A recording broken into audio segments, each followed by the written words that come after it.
So when rolling light goes wrong, this ought to be a good one, right? There was this guy I knew named Tim, and we called him Two Testicle Tarzan Tim, right? He would make noises like, "Ah!" And he would make faces like, and he sounded and looked fucking constipated the whole time he rolled with you.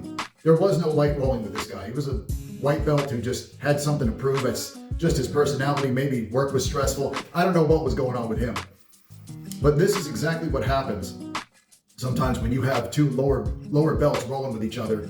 They agree to go light, and then all of a sudden their ego just clicks and they go into reptile brain. Now, with my experience, typically this comes with blue and white belts, mostly.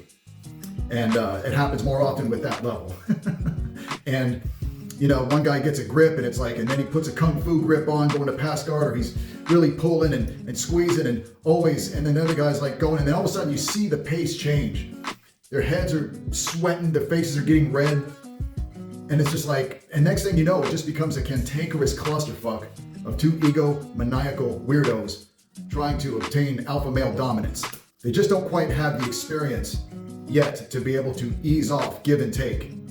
And you know, they attempt it, but it just doesn't happen. Maybe some pretty girl walked in and they got something to prove. So when she's watching them roll, you'll see that with men all the time. When girls walk in and they're watching the rolls, they start becoming fucking Marcelo Garcia. They start becoming the highest level world champions with each other, going crazy, trying to show off, trying to show them, hey, I'm cool. Do you approve of me? Simping for some girl sitting on the sidelines. And I call them out for it. Now, you shouldn't roll light all the time.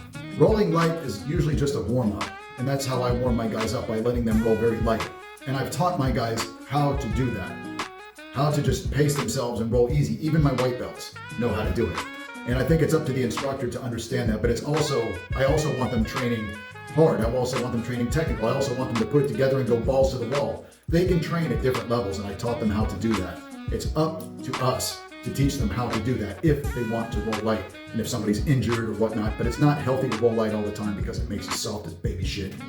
The answer to that problem is, if you're somebody who knows how to roll light, find somebody else who knows how to do it too. Okay?